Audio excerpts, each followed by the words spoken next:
Hey guys, this is John, aka Nicolak for CardRunners.com, making another 5-10 6-max video.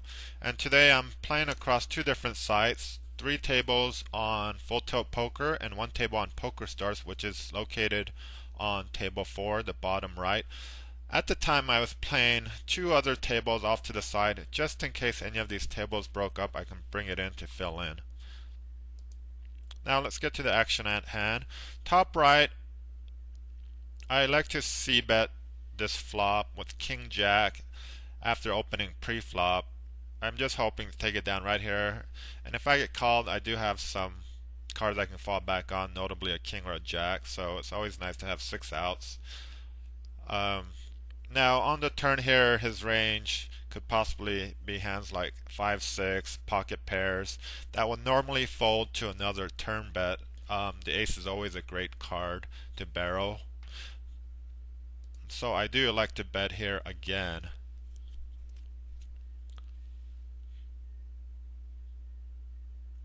And lucky Haba calls.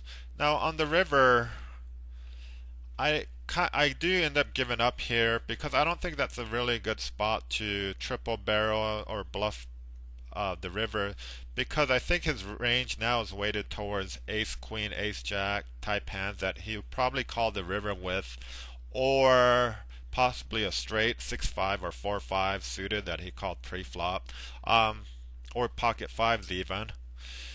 And also he could definitely have sets in his range here. I think on that board texture, it tends to, without the ace, it tends to hit his range more than mine. So knowing that, he's probably likely to slow play a set, and he's in position, so he's likely to just call every street because he doesn't really have to worry about protecting his hand so much, since he doesn't expect me to show up with many 5x straight or straight type kind of hand combos in my range here. Although he can expect me to show up with ace king, ace queen a lot, so he doesn't want to scare me off those hands. So he's trying to get 3 streets of value by just flatting every street. So he could definitely have sets here. So I like to just check and fold. Later on in this video, I do come across situations where I think it's more ideal to 3-barrel and bluff, and a greater likelihood of getting the player to fold. Now, the 4 tables I'm playing on are mostly comprised of regs, which is pretty good. I'm gonna try to show you how to combat the regs at mid to higher stakes, and just show you the level of thinking, the metagame aspect that goes on. I think pretty much everyone on these tables are competent regulars. The only 2 that I don't really recognize or I would classify as non-regs are on table 2 is Hesse Jaw, labeled color-coded purple, and Spartacus Now on the PokerStars table, that I think aren't regs and are probably below average. Now, table 4, Mustang Gino, is pretty laggy based on his stats, even though it's a small sample size. I'm going to be 3-betting him with the pretty wide range of hands just based on his stats for now. I don't have to make it too big because I think he's got a lot of weak hands in his range here. If he shoves, I am going to be folding king queen here. I don't think it's a good hand to call off 50 BBs.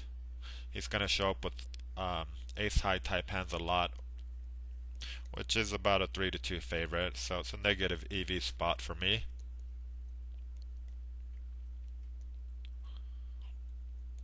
Now, even though I was looking at his stats, I'm not as reliant as I mentioned in my first video on stats. I basically look at the primary 4 VPI, PPFR, 3-bet percentage, and aggression level, and don't really look at the other ones unless something extraordinary comes up. Like if I get check raised big later in the hand, maybe I'll dwell deeper into other stats.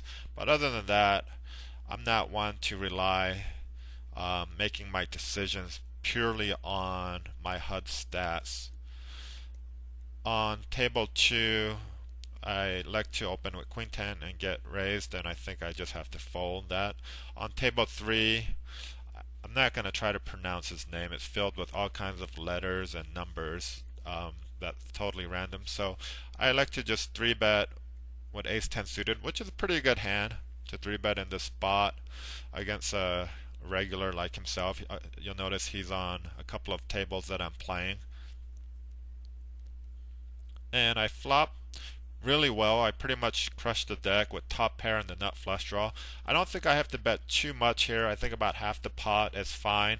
You want him to peel very light on this flop. You want him to peel with even gut shots, hands like king queen, 8-10, jack, queen jack. You want him to make a worse second best hand that completes my nut flush. Say if he has queen jack, a queen of spade would be ideal on the turn.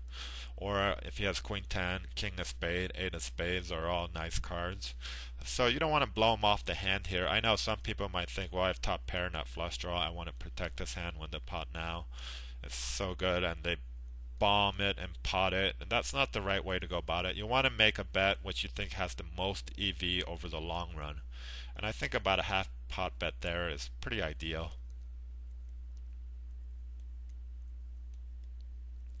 Anyway, going back on relying on HUD stats, if I had my choice, I would do without HUDs for everybody.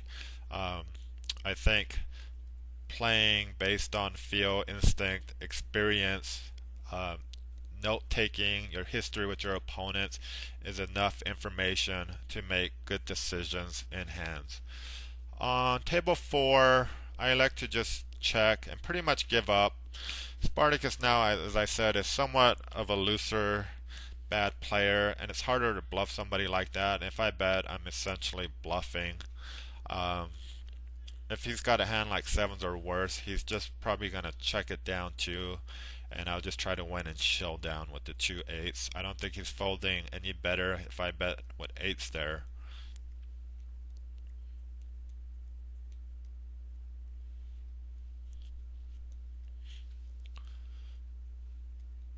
But yeah, I like you know, just making decisions based on history with the opponents, metagame going on, the game flow, and sometimes stats don't always show that. On table 3, I think it's interesting. It's got a pretty high 3-bet percentage, and I do make a light 4-bet here. I have a blocker in the ace, and once he jams, it's just a clear-cut fold.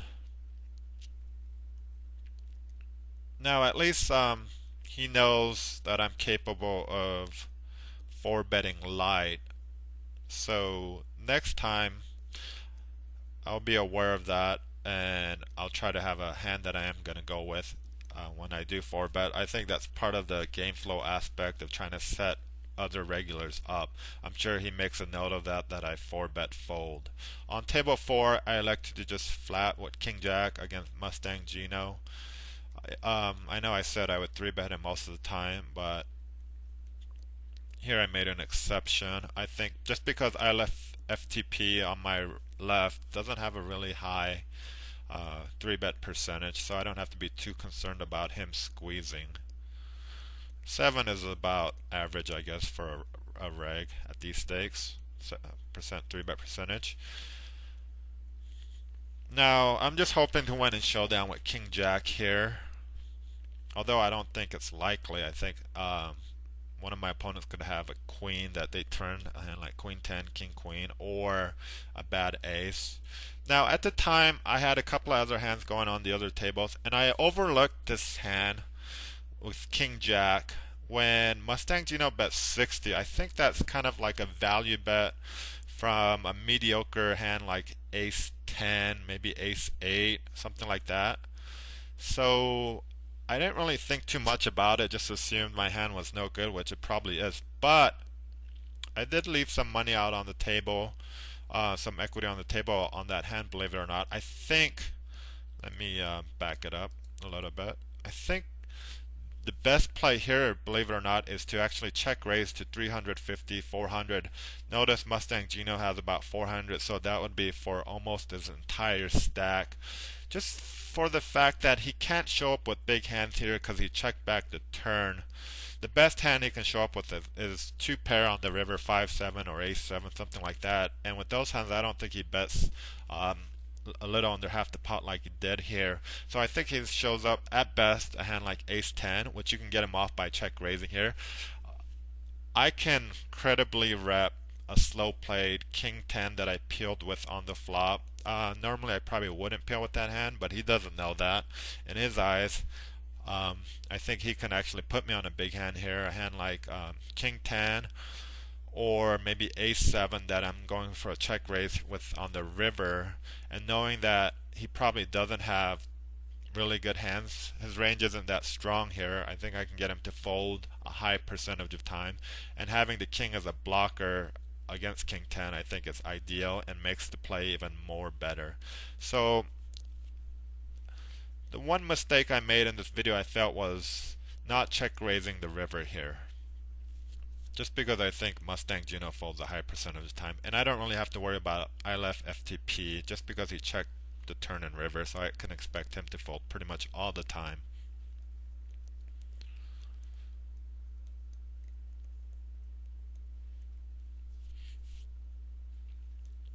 Now the debate always comes up, which site is easier, tougher, full tilt versus poker stars. I've never played on Euro sites since I live in America, but I'll get to that discussion in a second. On table 4 with 2 queens, I mean that's fairly standard. I'm going to try to avoid using the word standard just because sometimes what may seem standard to me may not be standard to a few of you guys out there. So one of the viewers did point that out. So I'll just try to keep in mind that standard isn't always standard for everybody. On table 3, I like to call with 2 nines here. I could make a case for 3 betting against 1 RU I'm trying to my best to pronounce his name, but I was hoping it's interesting in the big blind squeezed with his 12% 3-bet percentage, and then I would just 4-bet or jam over his squeeze. But I like to call, which is fine too. I have position, and a medium pair like this is fine to flat with on the button versus cutoff. On the flop, with the overpair, I like to call. He could be making a c-bet with his entire range here. The ace is an interesting card. Obviously, if he bets here, I have to give up the nines. I don't know if he's going to keep barreling the turn and river. So the likelihood that he does barrel the river, then I'm going to feel like I made a bad call on the turn. So if he bets the turn here, I'm folding. And now I'm just trying to get to a showdown cheaply with nines and hope he's just given up with some random hands like king, queen, or maybe he's got like 2 6s, 2 7s. On table 4, I always love seeing people post. That's usually a good indication that they're not a very competent player. I guess the other factor is that Pup Sick, who posted, is a short stack, so combining those two, you can pretty much assume he's not going to know how to play very well. On table 3, now the villain makes kind of like a value-ish looking bet. And at the time, I felt like this is a great spot to bluff here, to get him off a hand like ace jack, ace king, ace queen, pocket queens even. And also, yeah, and I will explain why I don't think he has many flush draws or flushes in his range here. The reason why being, the only flush I can see him having here is a nut flush. Other than that, I don't think he has flushes that aren't nut flushes. The reason why is if he has a hand like king, queen of hearts, king, jack of hearts, 8, 9 of hearts, I think he's going to barrel the turn almost always, trying to get me off made hand with the ace as a scare card, knowing that he has equity going forward with his flush draw. So I don't think he has any flushes that aren't the nut flush. So that pretty much restricts his range here to pretty much nut flush or a hand like ace queen, ace king that he's now kind of value betting. Um, he doesn't. I think he thinks it's better to get value here than to check call because I probably won't bluff much. Just because a lot of hands get there, and if I bet, it'll be a value bet most of the time. So I think he's trying to gain a little value from a hand like ace king, ace queen, ace jack, while also making a defensive type bet too. So he won't face a huge bet if I river to flush. So therefore, knowing that he doesn't have many flushes in his range, only the nut flush draw, only the nut flush here, I like to rep a flush, and I can have flushes in my range for sure since I was just a caller.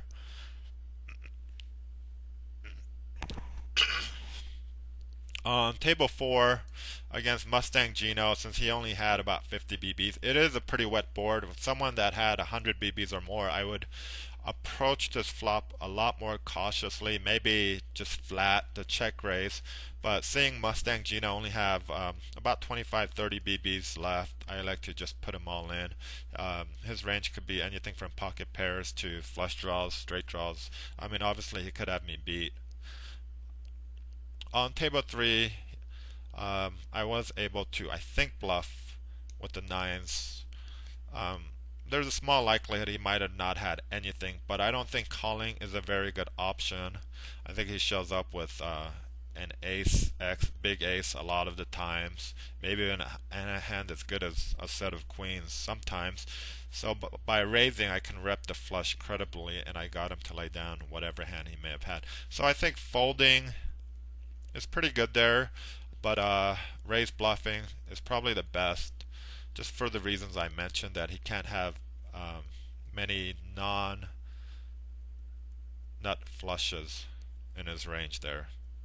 He could definitely have nut flushes, just because some players will check the turn there, trying to kind of pot control with the hand like ace 7 of hearts, ace 10 of hearts, trying to induce from worse.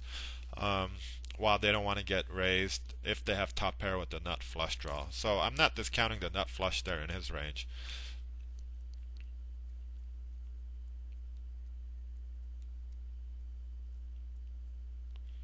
On table 1 against Jiggaman, who's a good reg, I like to flat with ace jack. I think ace jack is somewhat of a mediocre hand to call out against the competent regs early position raise. But I'm kind of looking to try to play more hands against the regs. On that flop, I think it's a pretty good flop. Once he checks, he's almost essentially given up on a very wet, low coordinated board. I can expect to take it down a high percentage of time with ace jack there. My ace jack high might be good, but I want him to try to get fold ace king, ace queen, or I don't want to let him hit a cheap 2 outer or 6 outer, I should say, with a hand like king queen or whatnot.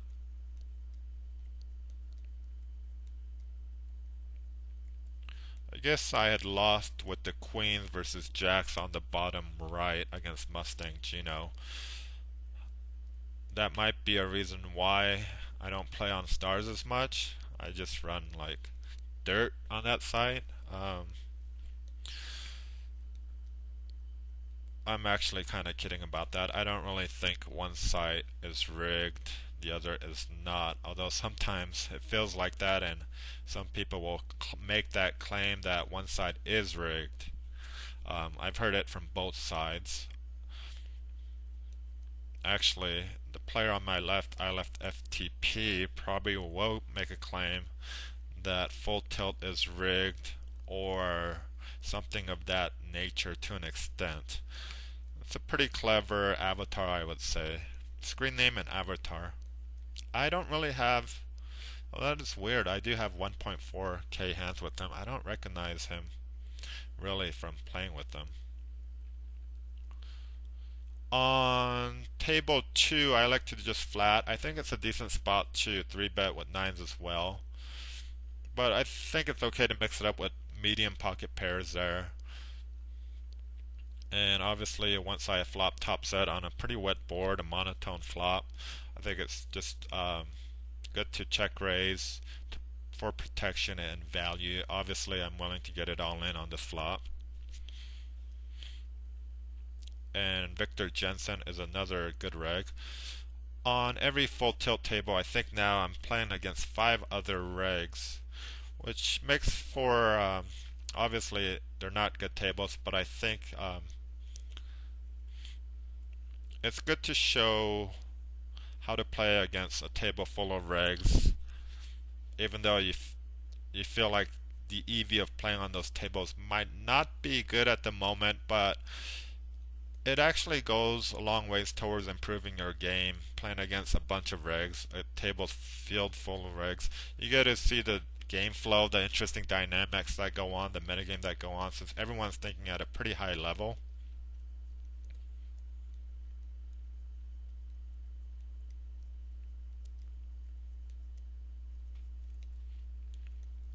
I guess the Poker Stars table is the softest table amongst the 4.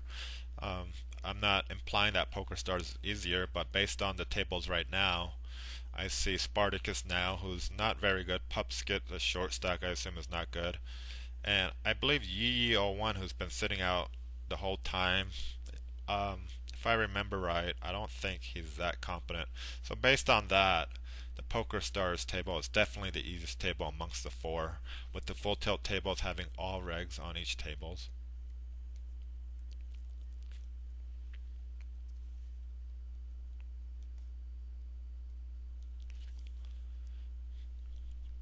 Now, going back to the debate of full tilt versus Poker Stars, um,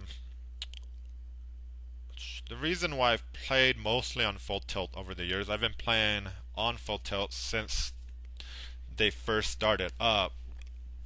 I'm gonna make a bold claim and say I've played more hands than anybody on full tilt poker because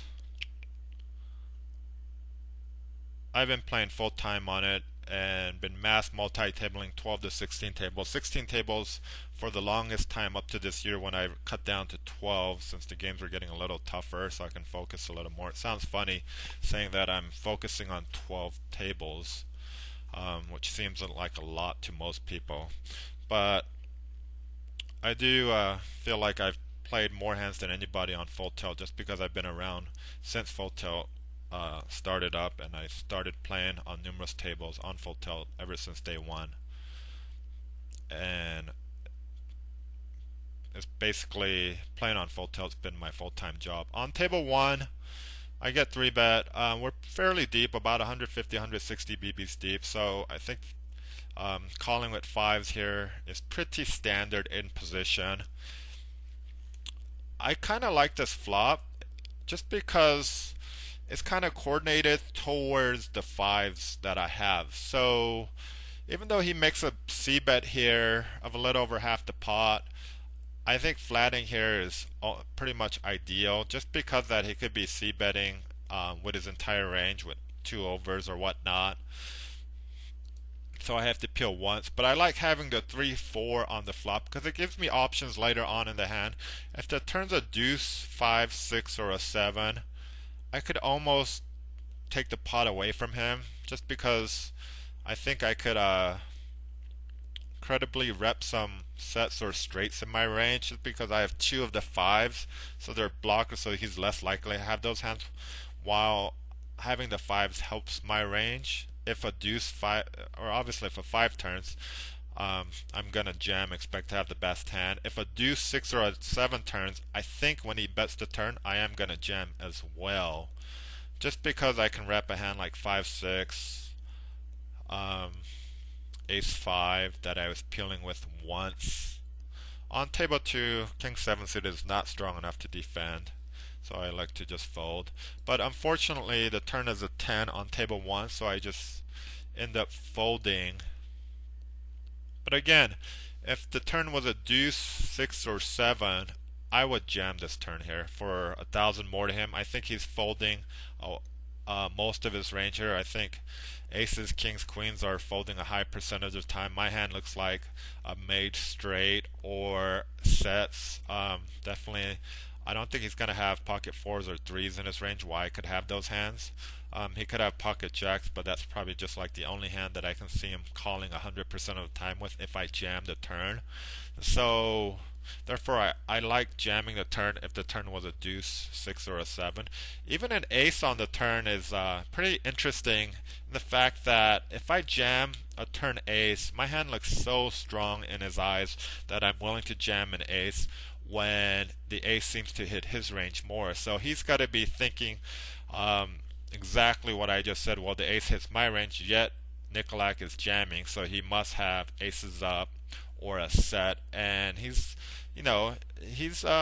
liable to fold ace king, ace queen there, or obviously any bluffs he's making, he's gonna have to fold as well. So I don't mind jamming an ace on the turn as well.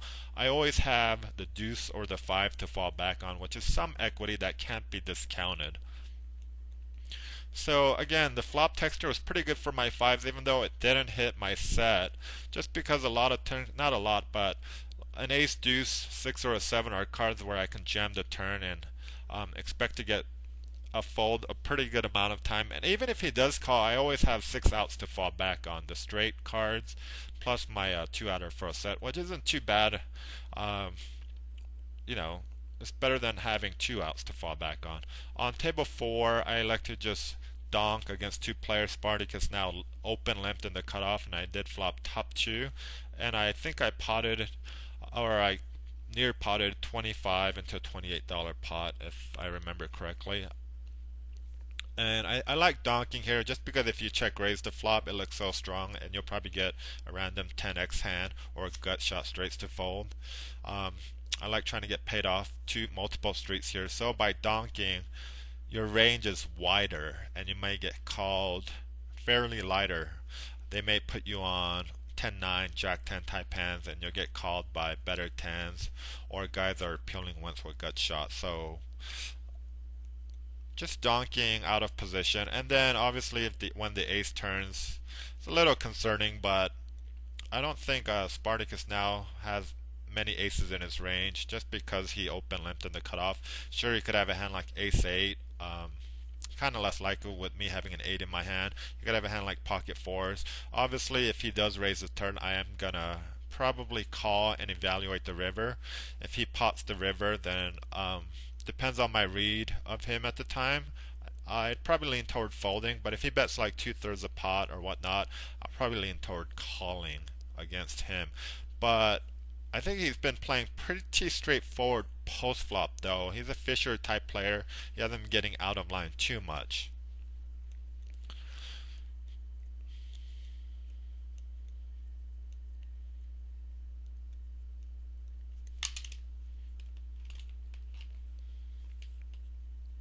Going back to that 5-5 hand on table one, when I said I would have jammed on top of his $300 turn bet, and he would have to call 1,000 more. I think again I was reiterating that he would probably fold a lot of his made hands there that aren't like sets or two pairs. Against certain opponents, I would probably sometimes call if I turn some equity like a deuce, six, or a seven on the turn, just because sometimes that looks stronger when you're calling on a dry texture like that. Against certain regs that hand read pretty well, they could be thinking that you're just calling with sets or big overpairs, trying to let their thinking is you're just setting them up, letting them value cut themselves by them barreling every street. So against certain regs that I know that will probably check the river there, when I had the two fives, I might just flat the turn with the intent of jamming the river, and I think sometimes that's more credible in repping a hand like a set or a straight. So it's highly dependent on your perception of the regs and what you think he does on the river. If he's more apt to jam the river, I think it's better to just jam the turn yourself to take away that option. If he's more liable to check the river and play pot control with a hand like ace jack or two queens or kings, then I think it's better to just flat and then jam the river yourself. On table 1, I like to just bet on. I think this is a pretty good flop to try to win it right now. I turn a gutter, which I think it's enough equity for me to keep barreling. I don't think he has many strong hands in his range here. I think his range is like 9x. King Jack, maybe King Queen is the top of his range. I guess he could have pocket nines, pocket deuces, or King 9 that he's just letting me barrel off. But for the most part, I think it's weighted towards 9x and like mediocre kings, maybe bad kings like King 3 suited as well. And I think he'll give up a pretty good amount of time here on the turn for me to bet profitably. And I do have a gutter ball, which is always something. When I barrel, I like to have a little bit of something to fall back on. I try not to bluff, semi-bluff when I have no overs, no gut shot, anything to fall back on. He does end up calling me though. He did tank for a while, which it doesn't really indicate anything, just because he could be tanking to make me think that he doesn't have much of a hand. But I do elect to make kind of a big value bet just to try to rep a hand like ace king, two aces, pocket kings, pocket nines, pocket deuces. Even though it doesn't seem like I have many value hands in my range, I think this is a good spot where it is good to bluff the river, triple barrel. The best time to bluff is when your opponent thinks you don't have many bluffs in your range. So they'll give you a lot more credit, and I think this is a good instance of that. Just because, well, let me phrase it like this. In his eyes, this is what he's thinking.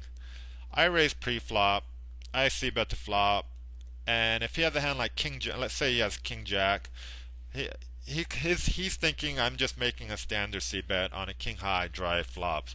On the turn when I bet, now he narrows my range to, okay, now he could have hands like 7-8, straight draws that turn, flush draws like Jack 10 of diamonds, or he could have, premium hands like ace king, king queen, sets, two aces. So I think that's what he perceives my range as. Now on the river, when I bet the river here, now he's got to be concerned that my bluffs there aren't many bluffs in my range. Just for the fact that I keep betting, he's going to be thinking I'm value betting a hand as strong as king queen, ace king, two aces, all full houses, just because I don't think he thinks that I'm going to try to bluff with total error here, because the flop is pretty dry, and they're probably, he expects both of our ranges to be made hands in this spot, I think, on the river. Therefore, I don't think he thinks I have many bluffs in my range. Therefore, I think it's a very opportune time to make a good value, not a value bet, but a bluff in this instance. So he did end up folding a hand. I'm pretty sure he had a hand like King Jack at best, maybe a random king, King X suited, that he finally talked himself into thinking that I had a value hand. So again, the best times to bluff are essentially when your opponent thinks you don't have many bluffs in your range. And I think on that dry board, it's a pretty good spot to do so. Just because all the straights and flushes missed, so he's got to assume that I'm value betting a big king plus there a lot.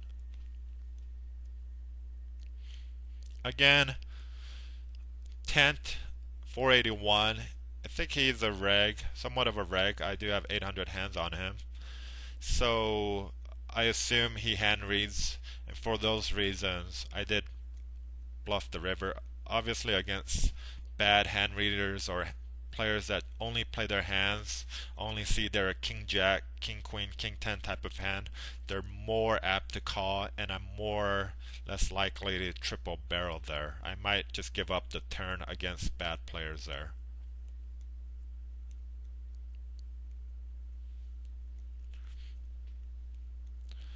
On table 4 with 2 8s against Spartacus now, I have to peel once, especially when he bets a little under half the pot. He's almost bet sizing according to the strength of his hand, I feel like. Just from watching him play, he's somewhat of a fisher player, and bad players tend to do that more. They'll pot it when they have good hands, and they'll bet half or less than half the pot when they're not sure what to do because they don't have much of a hand they like.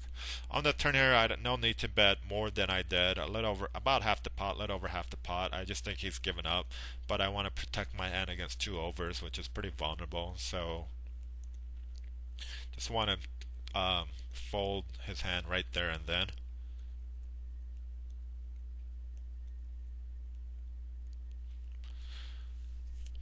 Now going back to my quote bold claim of having played the most hands of full tilt, that's not something that's been substantiated. Let me pause on that discussion again. On table 1 against test 481, my only note of him is he does bluff the river. King Jack is not an ideal call here. To when you get 3-bet out of position, I think it's a small money loser. But blind versus blind, it's not that bad. Plus, he's got an 11% 3-bet percentage, which is pretty high, so I think King Jack does fairly okay. And this is where the metagame aspect comes in a little bit. I think when I just barreled that hand with 8-10 off, I think that's still fresh in his mind that he's not sure if he folded the best hand or not with his king there. So he's thinking, well, Nicolak might have bluffed me out, or maybe he had the best hand, but I don't know. But I'm not going to let that happen again. I'm going to take control of this hand, and I'm going to 3-bet him this time. So I think that could come into play in this spot. So all those circumstances, I think calling a 3-bet with King Jack off here is fine.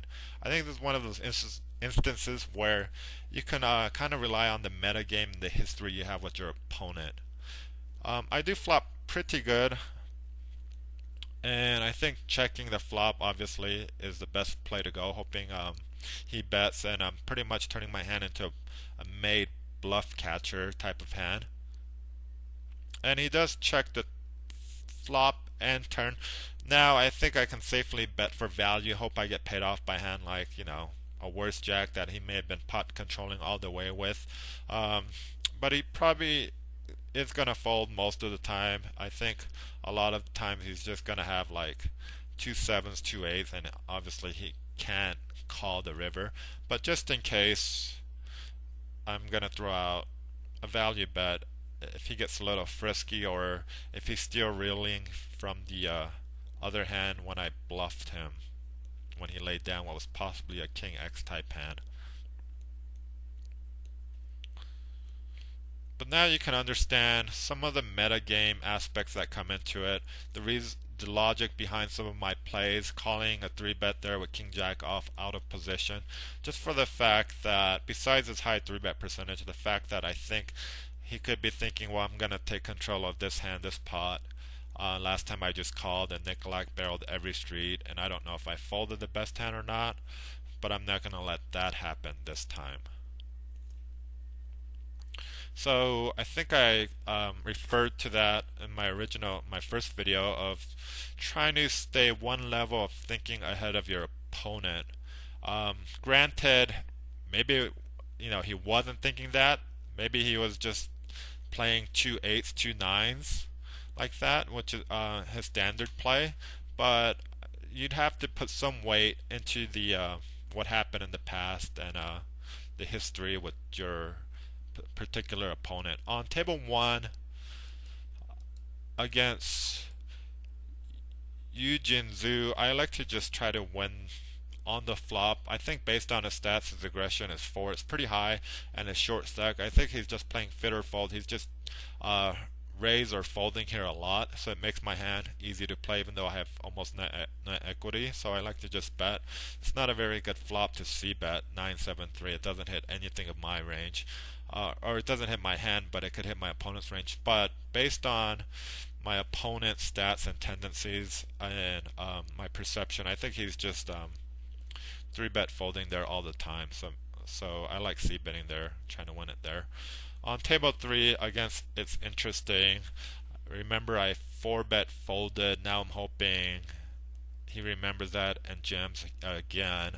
And obviously, I am going with ace king this time. Unfortunately, he folded.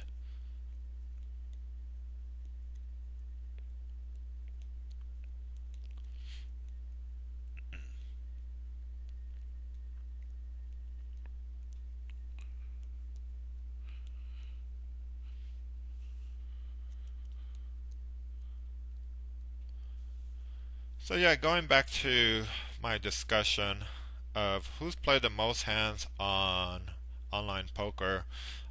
I know I haven't played the most hands on online poker. I think the guys at 25, 30 table and chase Supernova lead on PokerStars have surpassed me. But knowing that I'm like one of the very few guys in their 30s, mid 30s, and I've been playing online full time, um, almost all of it on full tilt, I'm just gonna assume I've played more hands than anybody else on full tilt.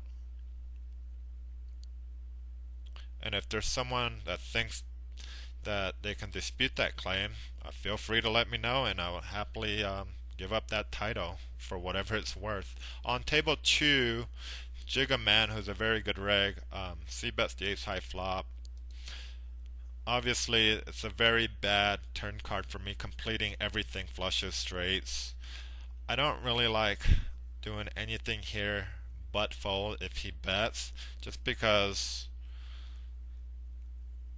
he could have a lot of hands that beat me, and hands that he's willing to go with. A hand like ace queen, ace jack with the spade, ace king, or flushes in his range.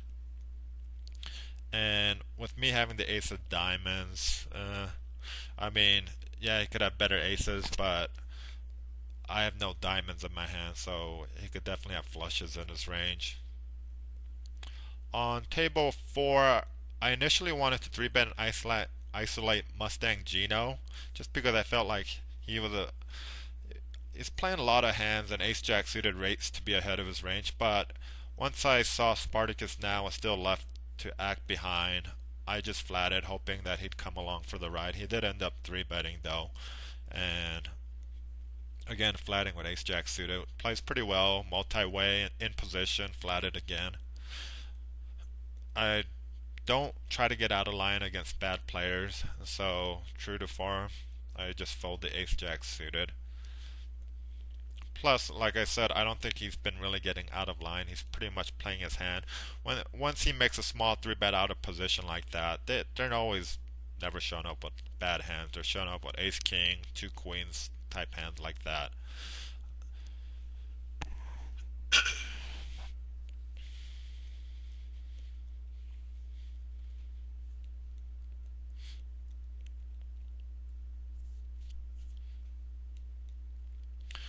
Now, for something to do for the viewers out there, I know you can see my stats based on this session. I was playing for about 45 minutes to an hour, about 45 minutes prior to starting up this video. I wanted to get situated on the tables and find some interesting spots, and I felt like um, from the point on I started making the videos, some interesting spots came up. The prior 45 minutes, it's not many interesting hands, so I kind of skipped through that. On table 4, always nice to flop trips. Now I get to play against the guy that left full tilt poker versus someone that plays the most on full tilt poker. When he raises here, he could have anything. He could be bluffing, but he could have a hand like a queen or a king jack, jack nine type of hand. I don't really want to just call here and let him take control of the hand, and maybe he's got even a hand as bad as 8-9 and just let him see a cheap card at the river if he decides to check behind. So I like to make a small 4-bet and hope he spews with some kind of straight draw, like a hand like king jack, jack nine, or overplays a hand like king queen, queen jack. Maybe he thinks I could have a hand like ace king, or I'm trying to. My bet size is small enough where he may feel like I'm 4-betting light or 4-bet bluffing here. So maybe he'll go nuts with the queen. And he did end up showing up with a pretty bad hand.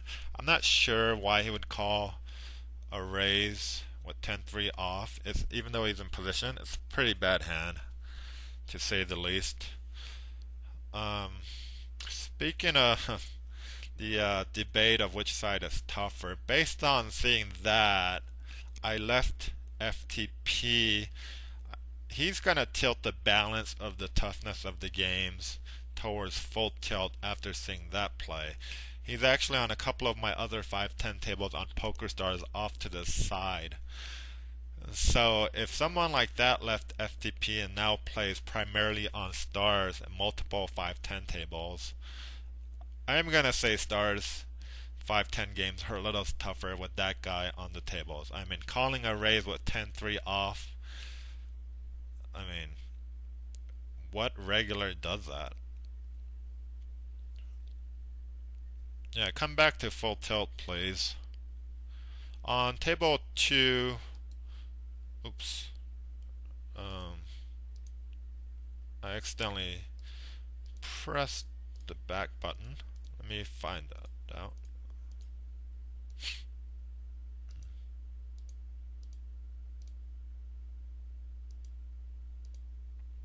Yeah, sorry about that. On table 2, with Queen Jack suited, I get 3-bet by Ferrari, and I like to call.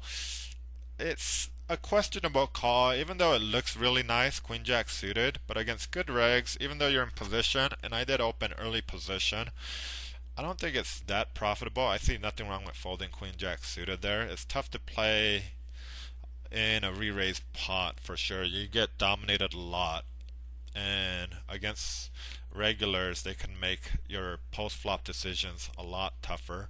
But in this hand, I flop top pair, and I like to call.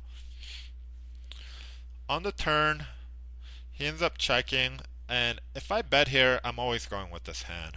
On table 3, against the same opponent, I pick up aces, which is nice. It's always nice to get involved with 2 hands at the same time, just because you can play some mind games against one another, be bluffing on one table while value betting another and have him guessing. But in this instance, I have 2 value hands. So on table 2, I'm definitely bet calling here. I'm betting an amount where I want to give him the illusion of there's some fold equity if he jams here with the hand like ace king with the diamond or whatnot. Obviously, if he jams, he could have me beat with kings or aces, or ace king of diamonds or whatnot. But once I bet the turn, I'm pretty much going with it. I think it's kind of bad poker to bet fold there. It's better if you want to try to win with that hand without bet folding. Just check back the turn and then evaluate the river. On table 3, I like to just call the 4-bet against Ferrari. On table 4, I just elect to call with ace queen. I could make a case for 3-betting here, but I didn't want to blow out Pupsic as well since he's a Fisher type player. On table 3, or on table 4, I just elect to fold ace queen. It's kind of a tightish fold considering I have an over and a gutter ball, but there's 2 players behind me and one of them can easily check raise and I'd have to fold now, even though Spartacus now did make a very smallish type bets. I can see Pupsic definitely like jamming here with anything as bad as hand like queen 10 or ace jack. You never know what bad players will jam with. So, and I can't call if he does. So with two players to act behind me, I have bad relative position. So I like to just fold ace queen. On table 3 with aces, I flatted Ferrari's 4-bet. That's not a very good flop for aces without the ace of clubs. Obviously, he could have hands like queens or jacks in his range, but his range also includes hands like ace king, kings, aces, and you with the club. But considering how much there is in the pot, I'm never going to fold aces here. This is always going to be a bet call when he if and when he jams the flop. Again, I want to make a value bet, but always give the illusion that there's fold equity if he jams, because I'm never folding here. I'm always trying to get him to get it in with worse. If he shows up with queens or jacks, I just foul it under a cooler. I think some players second guess themselves and fold aces here, just thinking like, wow, what can I beat? He could have pocket queens, pocket jacks, a made flush, or even if he has a hand like ace king of clubs, he has some equity. So I think some players talk themselves into folding here. I think that's pretty bad, just because the stack to pot ratio is pretty small, and you're never making a mistake by stacking off on this flop, given how much is in the pot. So, and he did end up showing with 2 kings, but unfortunately he spiked the 2-outer on the second run, and we'd have to split it.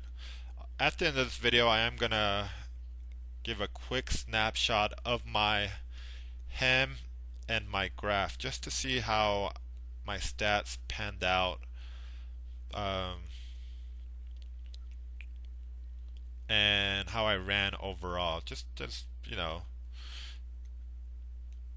just to get a good idea of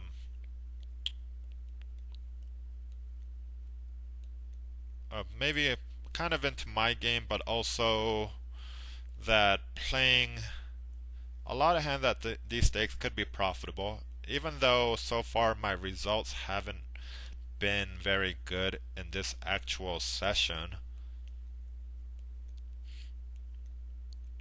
Again, going back, I was playing for about 45 minutes, and I think I lost a flip. Maybe I lost 2 flips, so I've been kind of running under EV.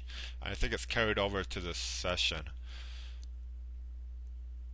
And I'm going to show my hem and graph for the entire session, including those 45 minutes that wasn't on this video. On table 3, I flop middle pair. Now I just want to bet, try to win it here. Get him to fold, ace tens.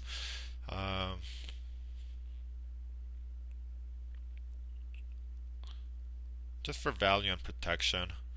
I just assume my 9 is good most of the time on this flop. When he calls a turn, his range are jack X type hands, pocket deuces, queen 10, king queen possibly, just for the fact that I didn't bet too much. You can always peel with those type of hands.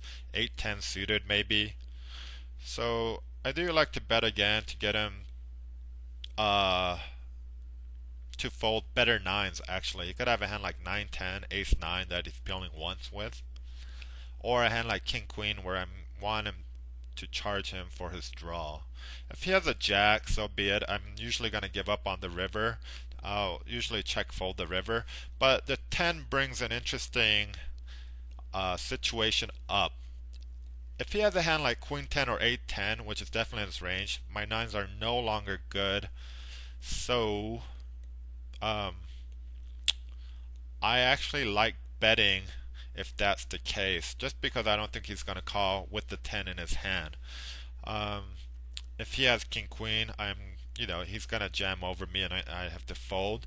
If he has a jack, now I think his range has a lot of jacks, like queen jack, king jack.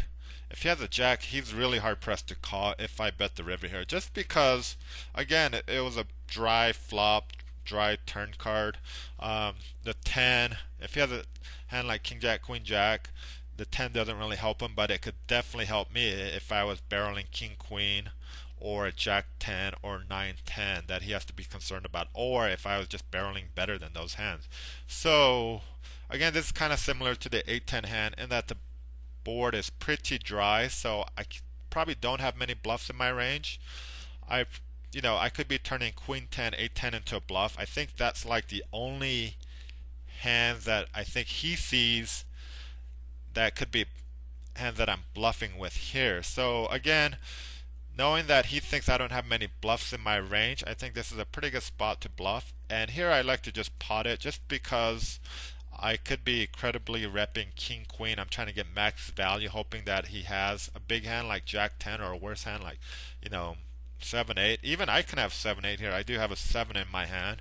So I could have, some combinations of 7 8 here that I picked up the open ender on the turn. So he's got to be concerned that if he has a jack only in his hand, it's a very tough call for him to make. So I do like, again, betting here just because I have very few bluffs in my range. So basically I'm making it very interesting for it's interesting.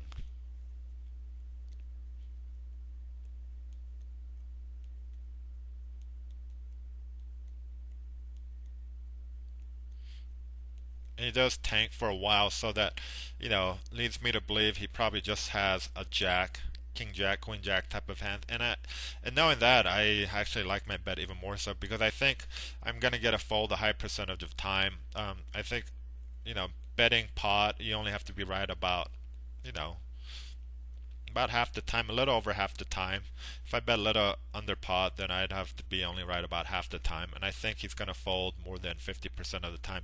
He did end up having king jack and made a hero call, which ended up working for him. But based on my logic, my hand reading, I like my play there. I'm betting the pot size. He had a very tough decision to make, and I think I'm going to get a fold over half the time there against most regs, just because, again, I don't have many bluffs in my range. That was one of the very few times that I did.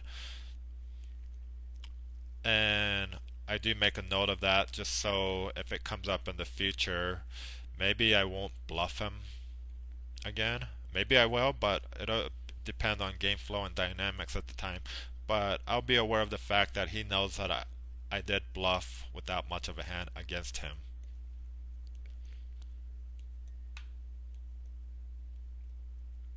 On table 2, this is a great, or I'm sorry, table 4, this is a great spot because I'm playing against two weaker players.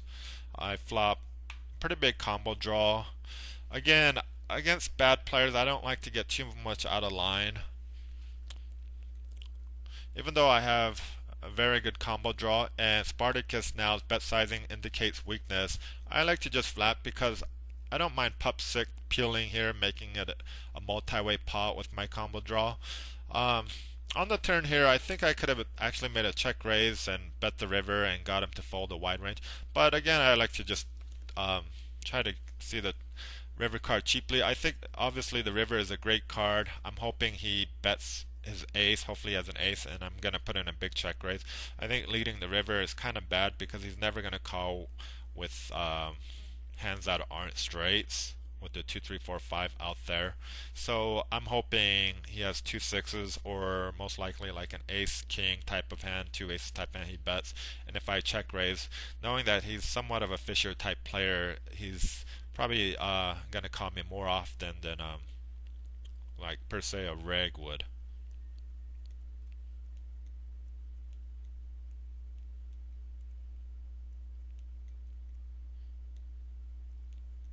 On table 4, this is a really good spot because it looks like Duck and Funk could be thinking that I noticed that he's isolating the weak player, therefore I could be 3-betting lighter. So I think he's more, he's gonna 4-bet me lighter more often than normal because of that situation. But it's always nice when you do have a premium hand like Ace King suited to jam with. On table 3, I picked up the nut flush draw. I called pre-flop. It's pretty loose. He min raised. I think it's pretty close between folding and calling with ace 8 off there. And again here, I like to just bet close to the pot, and I do pot the river. Try to get him off a big ace type hand, ace king, ace queen with the club, maybe like 2 7s with the club. Um, Unfortunately, he did call me, but I don't mind my bet line there on the turn and river. I think he folds a lot of the hands I mentioned: ace king, ace queen, better aces, pocket pairs that are can't beat the 9 or 10 there. On table 1, I flop middle pair. It's monotone flop. If he bets, I'd have to just fold. I don't have much equity going forward. But once he checks, I'm gonna try to win the pot right here. My hand's very vulnerable to overs, hearts. If he has a hand like 2 deuces with the heart, I don't know if he's gonna peel or not. I'd rather try to get folds from those hands.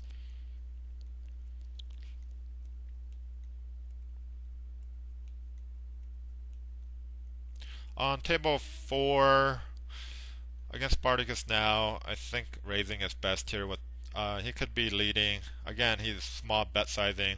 I think he's not that strong, but it turns out I was kind of wrong on his bet sizing on this particular hand. I just felt King Queen is ahead of his range a lot when he bet sizes, but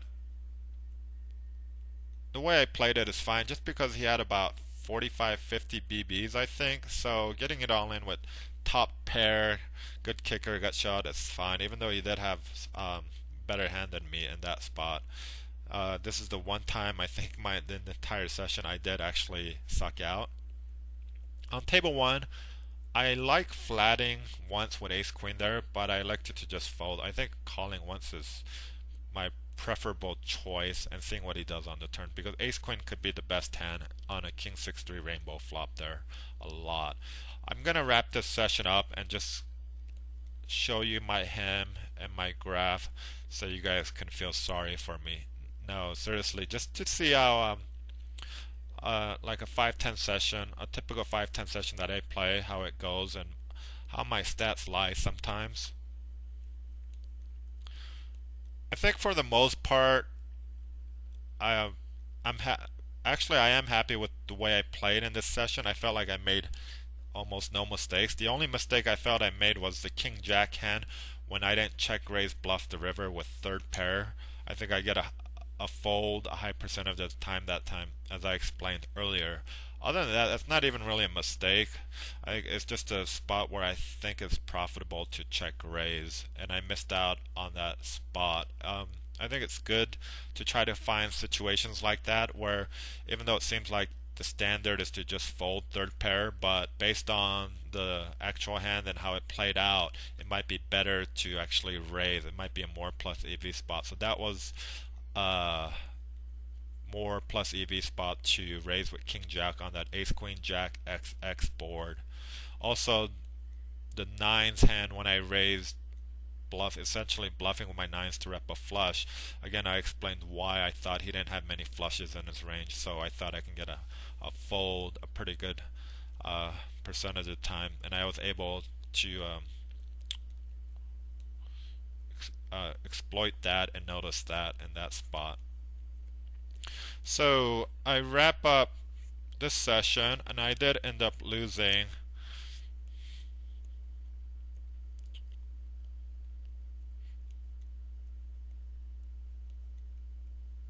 I'm just gonna let these hands play out.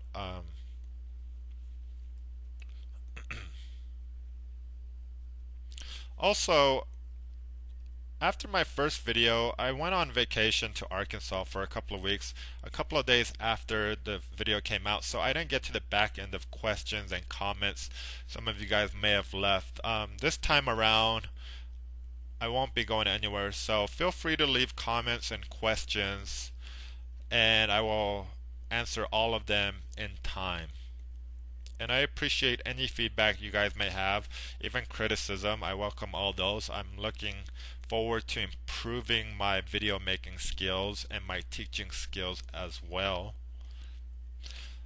I hope I could improve, even if I can improve one player's game. I think that is something that I'll be somewhat proud of. Okay, now here's my hem stats for this session. Again, I played about 45 minutes before.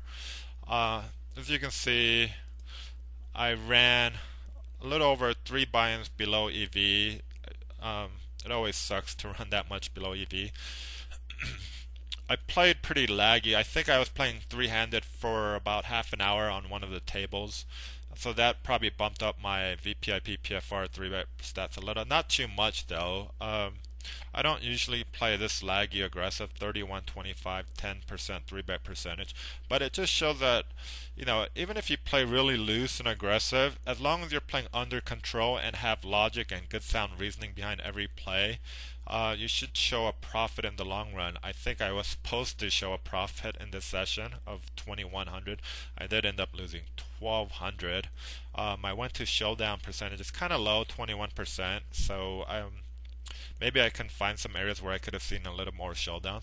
Obviously, one money at showdown is really low, 38%. It's kind of indicative of why I lost.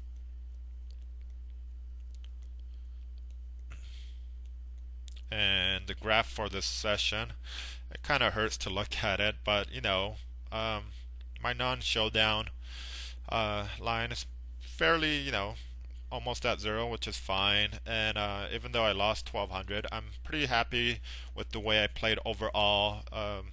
Based on my all-in EV and whatnot, I felt like, I had put in a solid session, and that's what poker's all about. Is you focus on playing the best, even though the results might not be there in one night or 1 week. You can expect it to be there by the end of the year if you play solid fundamental poker and have good sound logic and reasoning behind it. So, and I'm going to wrap up this video after that. And again, I welcome all feedback, comments, criticism, questions, and I'll get to all of them. And this is John, aka Nicolak, for CardRunners.com, and I will see you guys next time.